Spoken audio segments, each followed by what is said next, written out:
लगातार समाजवादी पार्टी कार्यक्रम कर रही है और मुझे उम्मीद है कि आने वाले चुनाव में आजमगढ़ से ऐतिहासिक परिणाम आएगा। ऐतिहासिक परिणाम का इंतज़ार पूरे देश को भी है। उत्तर प्रदेश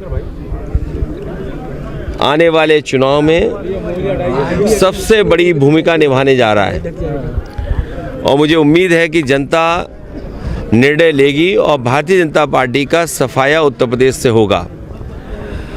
इसीलिए कई बार इस बात को समाजवादियों ने भी कहा और गठबंधन की तरफ से इस बात को कहा गया कि उत्तर प्रदेश से बीजेपी को हटाने का मतलब है देश से बीजेपी को हटना।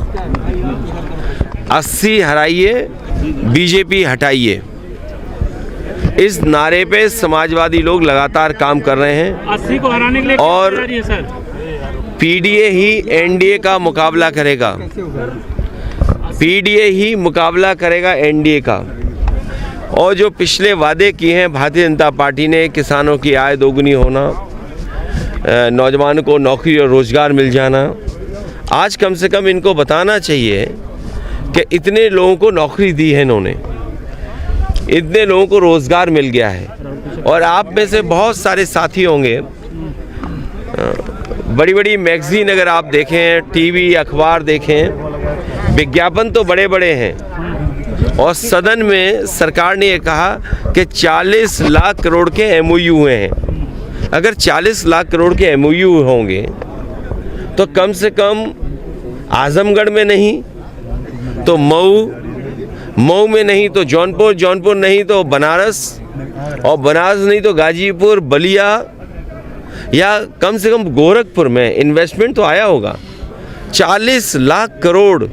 और on the floor of house कहा मुख्यमंत्री जी ने कि 40 लाख करोड़ के एमओयू हुए हैं और उद्योग लगने जा रहे हैं। जिस सरकार के 2 साल यूं ही गुजर गए हों, तीसरा बजट आने वाला हो और उसके बाद ज़मीनें चिन्हित कर रहे हों कि हमें जिलों में ज़मीनें चाहिए तब इन्वेस्टमेंट आएगा, तो जिस सरकार ने तैयारी नहीं की, मुझे नहीं लगता है कि इन्वेस्टमेंट आएगा। आज बाज़ार में 70% से ज़्यादा कैश फ्लो कर रहा है। पहले से ज़्यादा कैश आज मार्केट में है। जिन लोगों ने ये कहा कि नोटबंदी होने से भ्रष्टाचार ख़त्म हो जाएगा, आपने, हमने, सब ने तस्वीरें देखी हैं।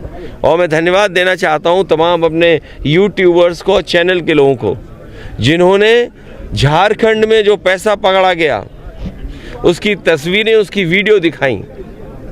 तो आखिरकार किसका फेलियर है ये?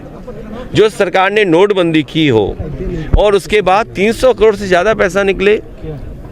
इसी तरह उत्तर प्रदेश में याद कीजिए कि इत्र व्यापारी पे निकला था पैसा और आरोप ये सरकार ने लगाया कि ये समाजवादियों का है।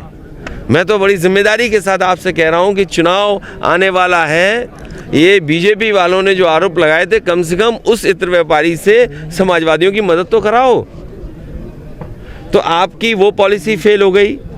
किसान का धान नहीं खरीदा गया, घर घर बेरोजगार बैठे, उन्हें कब नौकरी मिलेगी?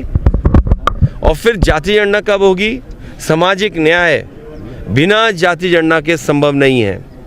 कुछ लोग सब कुछ पा रहे हैं। आप बताइए कि वाइस चांसलर के अपॉइंटमेंट में किसको नौकरी मिल रही है? कौन है लोग वाइस चांसलर, कौन अपॉइंट हो रहे हैं? और वाइस चांसलर जिनको अपॉइंट कर रहे हैं वो कौन लोग नौकरी पा रहे हैं?